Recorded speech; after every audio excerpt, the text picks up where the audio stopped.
جو صحیح علماء ہیں جن کو اللہ نے علم میں رسوخ دیا ہے. دیکھو قرآن نے علماء کی بھی دو قسمیں بیان کی ہیں. قرآن کہہ رہا ہے والراسخون فی العلم یقولون آمنا بہ کل من عند ربنا. راسخ فی العلم کیا کہتا ہے؟ کیا زبردست بات ہے. راسخ فی العلم یعنی قرآن سے پتہ چلتا ہے کہ عالم کی دو قسمیں، ایک جس کو علم میں رسوخ ہو، ڈیپ میں گیا ہوا ہو، اور ایک جو سرسری طور پر علم حاصل کرتا ہے، اوپر سے حوالے یاد ہیں اس کو، بس گہرائی کا علم نہیں ہے. یہ قرآن کی تقسیم ہے، حدیثوں میں بھی ہے. رب حامل فقہ غیر فقیہ، بہت سے لوگ فقہ کی بات، علم کی بات جانتے ہیں، سمجھتے نہیں ہیں. یہ حدیث کے الفاظ ہیں. رب مبلغ اوعى من سامع، کیا زبردست حدیث. فرمایا جب مجھ سے کوئی بات سنو آگے پہنچا دو. عین ممکن ہے جس کو پہنچاؤ گے وہ اس کو زیادہ اچھی طرح سمجھے گا بنسبت تمہارے. بتا تم رہے ہو، سمجھ وہ رہا ہے. نہیں یہی بات سمجھ میں، یعنی استاذ جو آگے حدیث بتا رہا ہے، نبی فرما رہے ہیں اس استاذ کی سمجھ کم، اور جو آگے شاگرد استاذ سے سن رہا ہے اس کی سمجھ زیادہ. یہ عین ممکن ہے.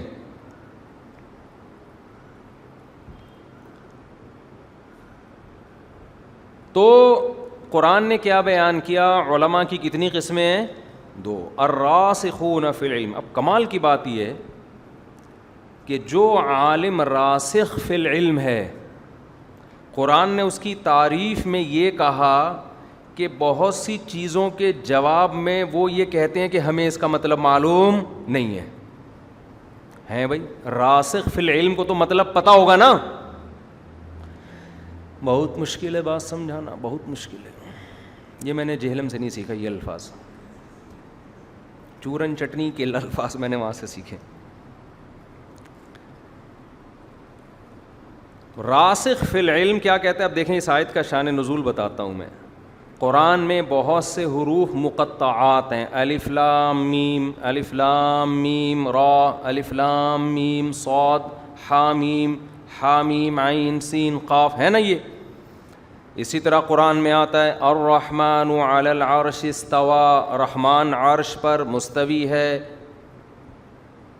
اور والسماوات مطویات بیمینہ، آسمان اور زمین، آسمان اللہ کے دائیں ہاتھ میں لپٹے ہوئے ہوں گے.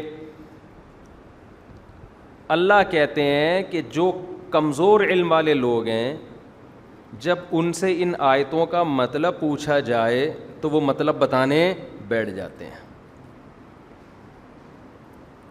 لیکن جو علم میں پختہ ہیں، مضبوط ہیں، ان سے جب ان کا مطلب پوچھا جائے تو کہیں گے آمنا بھی، ہم رب پر ایمان لائے، کل من عندنا، ہمیں بس یہ معلوم ہے کہ یہ اللہ کا کلام ہے، اللہ نے کہا ہے.